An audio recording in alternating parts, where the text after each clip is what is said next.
성경 178페이지입니다. 요한복음 18장 15절부터 27절 말씀까지 한 절씩 교독하겠습니다. 18장 15절 시몬 베드로와 또 다른 제자 한 사람이 예수를 따르니 이 제자는 대제사장과 아는 사람이라. 예수와 함께 대제사장의 집들에 들어가고 베드로는 문 밖에 서 있는지라 대제사장을 아는 그 다른 제자가 나가서 문 지키는 여자에게 말하여 베드로를 데리고 들어오라. 문 지키는 여종이 베드로에게 말하되 너도 이 사람의 제자 중 하나가 아니냐 하니 그가 말하되 나는 아니라 하고 그때가 추운 고로 종과 아랫사람들이 불을 피우고 서서 쬐니 베드로도 함께 서서 쬐더라. 대제사장이 예수에게 그의 제자들과 그의 교훈에 대하여 물으니 예수께서 대답하시되 내가 드러내놓고 세상에 말하였노라. 모두 유대인들이 모이는 회당과 성전에서 항상 가르쳤고 은밀하게는 아무것도 말하지 아니하였거늘 어찌하여 내게 묻느냐 내가 무슨 말을 하였는지 들은 자에게 물어보라. 그들이 내가 하던 말을 아느니라. 이 말씀을 하심에 곁에 섰던 아랫사람 하나가 손으로 예수를 쳐 이르되 내가 대제사장에게 이같이 대답하느냐 하니 예수께서 대답하시되 내가 말을 잘못하였으면 그 잘못한 것을 증언하라. 바른 말을 하였으면 네가 어찌하여 나를 치느냐 하시더라. 안나스가 예수를 결박한 그대로 대제사장 가야바에게 보내니라. 시몬 베드로가 서서 불을 쬐더니 사람들이 묻되 너도 그 제자 중 하나가 아니냐. 베드로가 부인하여 이르되 나는 아니라 하니 대제사 중에 종 하나는 베드로에게 길을 잘린 사람의 친척이라 이르되 내가 그 사람과 함께 동산에 있는 것을 내가 보지 아니하였느냐. 함께 읽습니다. 이에 베드로가 또 부인하니 곧 닭이 울더라. 아멘. 우리 예수님께서 제자들과 마지막 식사를 하시고 게심만의 동산에 가셔서 기도를 집중적으로 오랫도록 하셨습니다. 그리고 그때 가룟 유다가 대제사장의 부하 바리새인들의 아랫사람 로마의 군병들을 데리고 그들은 칼과 뭉치를 들고 예수님을 잡으러 게셈마네로 올라갔습니다. 가룟 유다는 그들에게 내가 입맞추는 그를 붙잡아라 이미 그렇게 말을 했고 가룟 유다가 예수님을 찾아서 랍비여 안녕하십니까 하는 입맞춤의 인사를 하고 그러자 주님께서 네가 하고자 하는 일을 해라. 그리고는 예수님이 붙잡혀서 끌고 대제사장의 관정으로 가게 되었습니다. 그 당시 대제사장은 가야바입니다. 그런데 가야바의 장인이 안나스인데 안나스는 대제사장을 지났습니다. 그러니까 실제 힘은 안나스에게 더 있고 형식적으로는 가야바가 대제사장입니다. 먼저 안나스의 그 관정에 끌려갔고 거기서 안나스가 몇 가지 질문을 하고 또 가야바에게 보내게 됩니다. 먼저 안나스에게 갔을 때 베드로가 예수님의 뒤를 따라갔지요. 근데 이미 예수님께서는 제자들이 흩어질 것을 아셨습니다. 가룟 유다에게는 차라리 태어나지 않았으면 좋겠다 그렇게 표현한 적이 있고 베드로에게는 너희들이 다 흩어질 거야 그랬더니 제자들이 그중에 베드로가 다 흩어지더라도 나는 예수님 따라갈 겁니다 그렇게 답변을 하게 되지요. 그러자 예수님께서 오늘 밤 닭이 울기 전에 3번 얘가 나를 부인하리라 그런 말씀을 하셨습니다. 그리고는 우리 예수님께서 안나스가 있는 관정에 끌려가게 됐습니다. 그때 베드로가 그 뒤를 따라갔습니다. 그런데 요한복음에는 또 다른 제자가 함께 있었다 그랬는데 그 또 다른 제자가 누군지 분명하지 않으나 성경학자들은 요한일 것이다 라고 추정을 합니다. 대제사장 집에 출입하려면 상당히 신분도 좀 있고 아니면 어떤 일들을 했던 경험이 있는 사람일 거로 여겨집니다.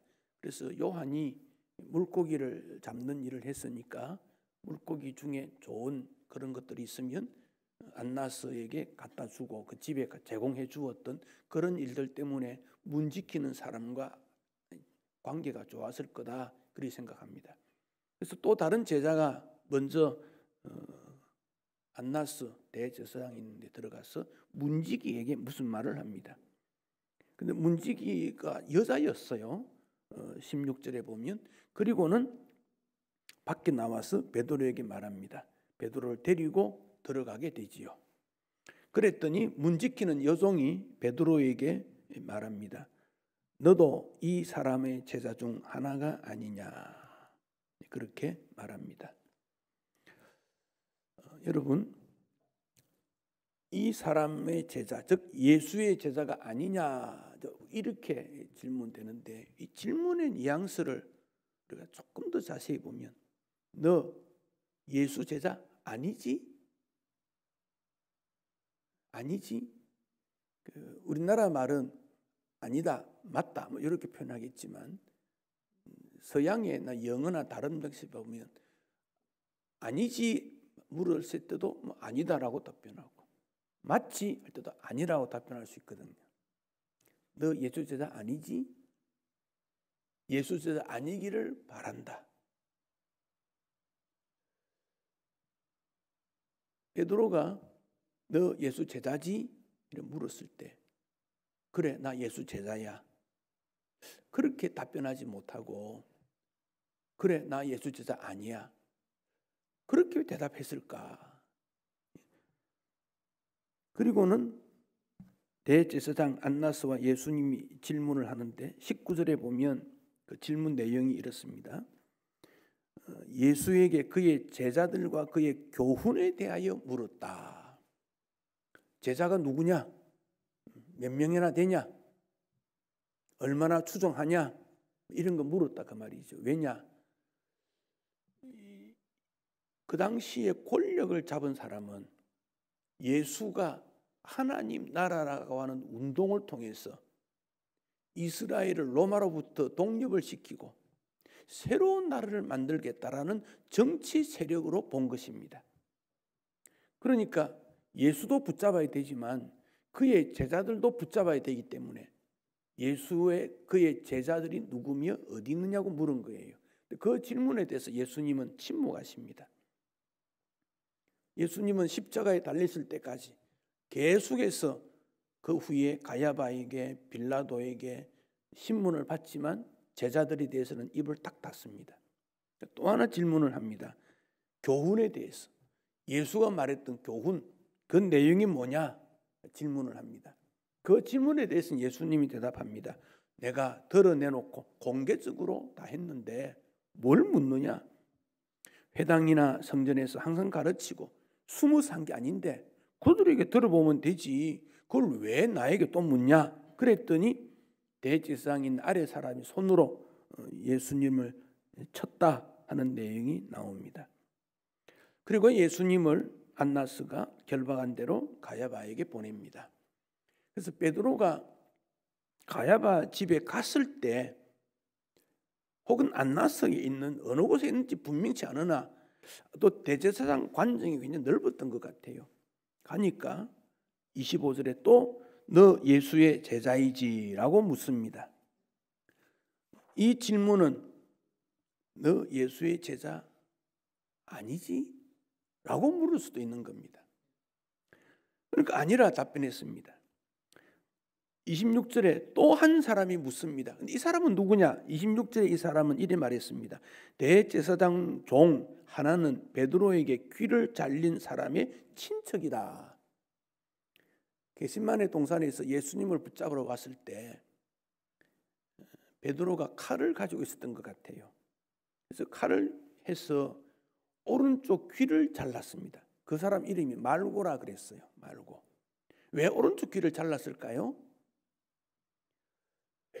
옛날 임진왜란 때 일본 사람들이 한국에 와서 우리 사람이 코, 귀 이거 베어 가져간 거 그런 게 있지요. 지금 오사카 부근에 가면 코 무덤이 있습니다. 그들은 한국 사람을 잡아서 죽일 때 그분을 베어 가서 이만큼 우리가 죽였다 하는 증거를 들이대고 상 받고 그런 일이 있는데 거기 오사카 부근에 가면 그 코 무덤이 여전히 남아 있습니다. 일본 사람들은 좋아 안 하겠지요. 그러나 한국 사람은 거기 가면 그것을 가봅니다. 무덤인데 지금은 무덤이 좀 제법 큽니다. 그래도 여전히 있습니다. 귀를 잘랐다. 이것은 원수로부터 죽임을 당했다. 그런 뜻입니다. 그러니까 말고가 누굽니까? 로마나 그 당시 권력자 편에 있던 그런 사람입니다. 베드로는 그것을 실어서 왜 오른 귀겠습니까? 칼을 휘두르으면 다른 데 상처도 낼 수 있는데 근데 귀를 잘랐다는 것은 패했다, 원수에게 졌다 이런 의미가 담겨져 있습니다. 이 사람이 했을 때 주님이 그 귀를 붙여줬지요. 붙여주면서 베드로에게 칼을 쓰는 게 아니다. 칼은 꽂아라. 칼을 하는 거 아니다. 그런 말씀을 하셨습니다. 여러분 이 말고가 그 후에 어떻게 했을까요? 성경에 없습니다만 유대 문헌에 보면 예수님 십자가에 달릴 때까지 끝까지 따라가며 예수님을 저주했대요. 자기 귀가 잘렸으니까 원수의 종이 되었다 이런 마음에서 끝까지 예수님을 저주했다 그런 내용이 있습니다.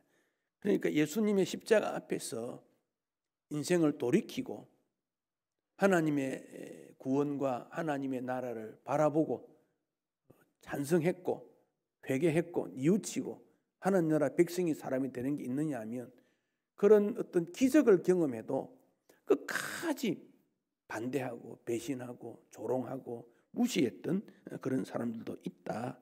그 점을 알게 됩니다. 여러분 환경이 달라지면 사람의 마음이 달라져요. 예수 믿는다 이렇게 고백했는데 환경이 어두워지면 믿음의 고백을 멈추는 일들이 일어납니다. 내가 예수 믿고 구원받고 감사해서 주일도 거룩히 지키고 헌금도 잘하고 교회 충성스럽고 이렇게 하다가 어려운 일이 생기면 주님으로부터 멀어지는 일들이 흔히 일어납니다. 그 시험이지요, 시험. 예수님께서 천국 복음을 전하면서 죄인을 불러서 예수님을 통해 의인이 됨으로 천국에 들어간다. 그렇게 고백했습니다. 그리고는 그 중에 12명 제자를 선택했습니다. 베드로도 가룟유다도 12제자로 따라다녔습니다. 그런데 환경이 바뀌니까 예루살렘은 그 물질 때문에 예수님을 돈을 받고 팔았습니다. 베드로가 너도 그럴 때가 온다. 누가 22장 31절 이하에 보면 시몬아 시몬아, 베드로라는 이름은 반석 아닙니까? 근데 그 이전 이름은 시몬이거든요. 그 시몬아 부른 이유는 너 연약하다는 거예요. 사탄이 베드로 너를 밀 까부르듯 밀 껍질과 알이 있으니까 키에다가 놓고 까불면 껍질은 멀리 날아가고 알은 떨어지는데 까불듯이 사탄이 요구했다.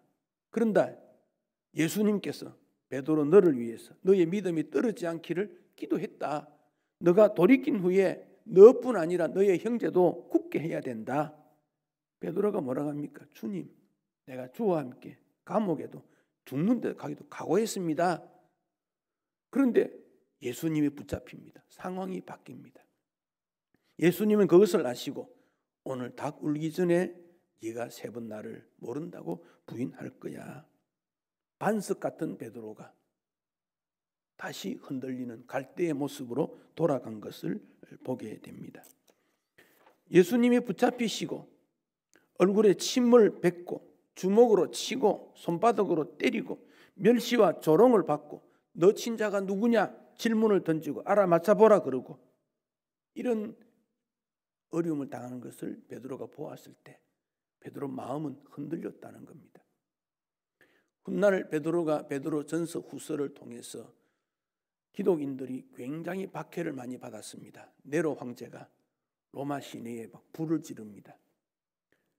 그 네로 황제는 정신적으로 좀 이상한 사람이에요. 근데 누가 이런 일이 일어났냐 막 항의가 일어나니까 기독교인이 그랬다. 그래서 기독인을 다 붙잡아라. 그렇게 합니다. 그래서 베드로가 불시험을 당하는 것 이상하게 여기지 말라. 불 같은 시험이 있다. 그런 고백을 합니다. 성도의 고난이 그리스도의 고난에 참여하는 것을 말씀하고 있습니다. 세상 종말이 될 때 예수님을 모른다고 부인했던 그들은 주님이 모른다고 하실 거라고 하셨으니 고난과 박해가 있을 때 믿음 생활을 잘하지 못하는 환경 속에서 주님의 고난에 참여한다는 것은 매우 훌륭한 믿음의 생활이요 우리가 바랬던 일이 됩니다. 십자가 없이 멸류관 없고 고난 없이 영광 없음을 말씀합니다. 우리 자녀들이 청년들이 공부 열심히 하고 직장생활 힘들어도 그 과정을 인내해야 그 다음 단계에 올라가지 그 어렵다고 그만두라 포기하면 주저앉습니다. 십자가를 통해서 멸류관이 있음을 기억해야 합니다. 예수님의 십자가 그 가운데 특별히 예수님께서 잊지 못할 사건이 가룟 유다와 베드로입니다. 두 사람보다 3년씩 주님을 따랐고 예수님의 병고침과 기적 베푸는 것을 보았지만은 두 사람은 배신하고 배반했던 일을 주님은 잊지 못합니다. 예수님은 불량배들이나 군중들의 매질과 무시보다 더 베드로의 배신, 가룟 유다의 배반을 가슴 아프게 여기셨습니다. 그때가 밤이라 그랬습니다. 예수님께서 밤새도록 기도하시고 요한복음 17장에 겟세마네 동산에서 대제사장 기도가 나오는데 18장에 오면 완전히 비극적인 일이 일어나고 있지 않습니까? 저들이 하나가 되게 해주세요. 주님 떠나지 않게 해주세요. 영광 중에 거하게 해주세요. 기도했는데 그 다음에 나타난 가룟 유다의 배신, 베드로의 부인은 예수님 마음을 너무 아프게 만들었습니다. 근데 그들이 베드로를 그렇게 지목한 이유는 갈릴리 출신의 어투 때문에 그렇습니다. 그렇게 태어났던 어순 때문에 그들은 그렇게 된 것입니다. 사람은 잘 변하는 존재입니다. 조변 습계 같이 계획이나 결정에 일관성 없이 떠도는 것이 인생이기 때문에 그렇습니다. 닭 울기 전에 베드로가 밖에 나가서 통곡했던 그 장소에 베드로 통곡 기념교회가 있습니다. 그 교회 보면 제일 위에 십자가 위에 닭의 모양이 있는데 이 닭은 새벽을 알려준다 그런 의미도 있고 또 생산하는 역할을 닭이 많이 하지요. 알을 많이 낳으니까 그런 역할도 있는데 닭 소리 때문에 베드로 깬 건 아니고 예수님 때문인데 그 포인트가 닭 우는 소리를 듣게 된 것이지요. 그때 베드로가 어떻게 했습니까? 생각났다 그랬습니다. 베드로가 예수님 모른다. 너 예수님 제자 아니지? 그럼 내가 아니지. 그때 예수님이 생각났다. 네가 3번 나를 부인하리라. 여러분, 예배와 성경 공부를 하는 이유는 우리 마음에 말씀이 담겨져 있으면 어떤 문제가 부딪힐 때 성령께서 생각나게 하는 역할이 있기 때문에 그렇습니다. 그래서 예배에 설교에 기도를 집중하는 이유가 그겁니다. 내 마음에 말씀이 들어있지 않냐면 성령께서 기억나게 하는 기능이 없습니다. 그러나 내 마음에 말씀이 들어와 있으면 성령께서 기억나게 하는 기능이 일어나가지고 그래서 베드로가 그때가 생각났습니다. 이어서 밖으로 나갔다 그랬습니다. 예수님을 부인했던 현장을 떠났기 때문에 그렇습니다. 타락과 불신의 범죄 현장에서 떠나야 하기 때문에 그렇습니다. 이 떠난다는 것은 가룟 유다도 그랬습니다. 가룟 유다는 예수님과 함께 식사하다가 자리를 떠났습니다. 그러니까 예수님 앞에서 멀리 가버렸어요. 베드로는 부인했던 자리에서 떠나서 기도하는 자리로 갔으니 떠나서 예수님 앞에 간 겁니다. 어디로 떠나느냐 하는 것입니다. 범죄 현장에서 떠나야 되지 범죄 현장으로 가면 안 된다는 겁니다. 여러분은 어느 길로 가고 있습니까? 악의 소굴에서는 떠나서 회개의 자리로 가야 되는 것이지 만찬석 주님과 함께 있는 곳에서 떠나 타락의 길로 가면 안 된다는 것입니다. 여러분은 어느 방향으로 가고 있습니까? 베드로는 밖에 나가서 심히 통곡했다 그랬습니다. 누가복음 22장 61절에서는 주님이 돌이켜 베드로를 보셨다. 예수님의 눈과 베드로의 눈이 마주친 겁니다. 이것은 가룟 유다에게도 그렇습니다. 가룟 유다와도 예수님은 보셨습니다. 그러나 가룟 유다는 떠났습니다. 예수님을 떠납니다. 베드로는 예수님과 눈이 마주쳤을 때 회개하는 자리로 가게 됩니다. 믿음이라는 것은 어떤 경우에도 주님 앞으로 가는 겁니다. 통회는 부스러뜨린다, 으스러뜨린다 그런 뜻입니다. 나를 부스러뜨려서 통회 자복하는 마음으로 주님으로부터 새로운 그릇으로 만들게 된 것입니다. 베드로가 3번 부인했다 그랬는데 우리는 3번에 머무르겠습니까? 30번이고 300번이고 그 이상이 되지 않겠습니까? 베드로가 공포 분위기 속에 주님을 부인했지만 오늘 우리 현대인들은 잘 먹고 잘 사는 입장에서 예수님을 부인하는지도 모릅니다. 말로 행동으로 예수님을 부인하는 죄인이 바로 우리라는 것을 고백하지 않을 수가 없습니다. 베드로의 마음을 깨뜨렸던 닭 우는 소리에 우리도 들을 수 있어야 되고 머물지 않는 곳에 있다면 떠나야 되는 것이 우리의 모습이기 때문에 그렇습니다. 믿음의 사람도 어려움이 생기면 당황할 수밖에 없는 것이 인생입니다. 동방의 의인이었던 욥이 고난 앞에서 얼마나 당황했습니까? 욥기 30장 26절 이하에 내가 복을 바랬더니 화가 왔고 광명을 기다렸더니 흑암이 왔구나. 내 마음이 어지러워 쉬지 못하겠다. 환난이 임했구나. 내가 도움을 위해서 부르짖고 외치고 있지만 나의 도움이 오지 않다. 욥도 그랬습니다. 우리에게 그런 어려움이 있다면 우리도 이런 고백을 할 수밖에 없지 않겠습니까?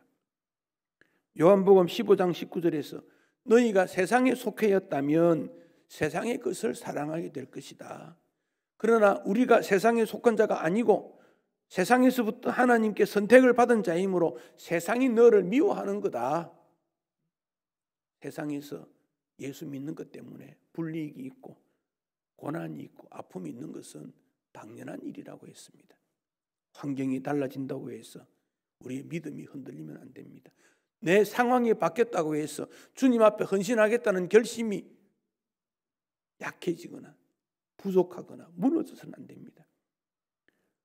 내 환경이 바뀌어도 주님 앞에서의 결심과 도전은 더 짙은 모습으로 나아가야 될 것을 주님은 말씀하고 있지 않습니까? 이런 고난과 박해를 이기려면 서로 격려하는 것을 계속해야 합니다. 초기 기독교 역사가 한 500년 정도 되지만 그중에 초기 300년 기간은 굉장히 박해를 많이 받았습니다. 로마의 콘스탄틴 황제가 기독교를 로마 국교로 삼기 전까지는 땅속에서 불이익을 당하면서 고난을 받으며 살았습니다.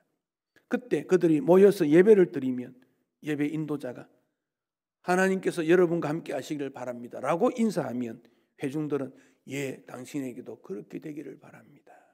그런 무난해서 힘을 서로 주면서 믿음 생활을 하게 된 것입니다.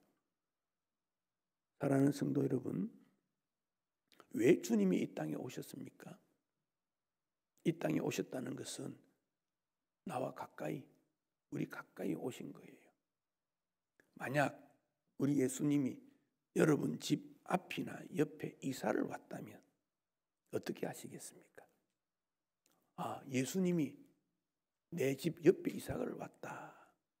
아마 맛있는 반찬이 있으면 좀 드세요.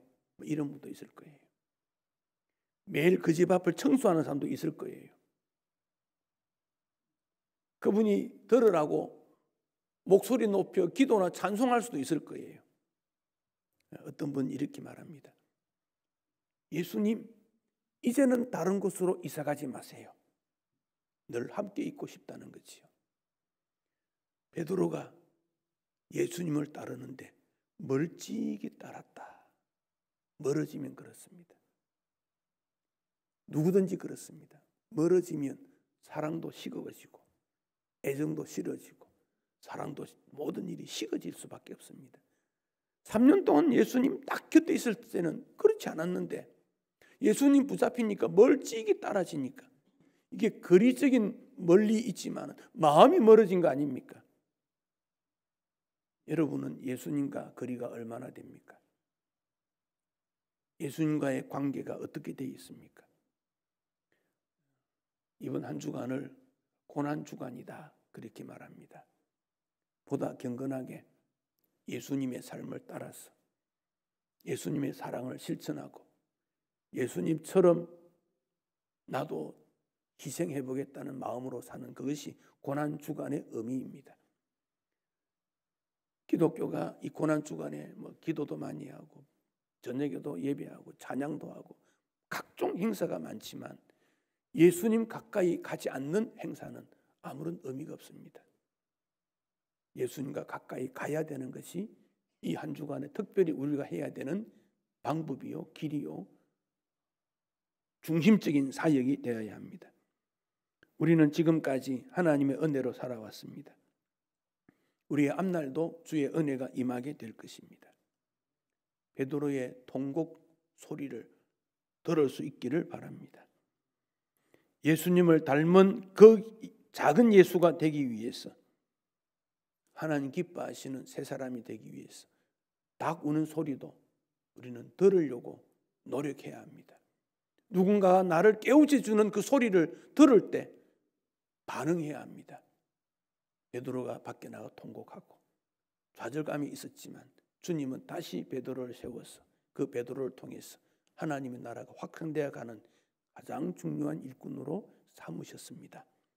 여러분은 주의 부르심을 받은 일꾼입니다. 제자입니다. 우리 자신들을 돌아보고 주님 기뻐하신 제자의 길에서 한 걸음 더 주 앞으로 가까이 가는 행복된 그리스도인 되시기를 축복합니다. 기도하겠습니다.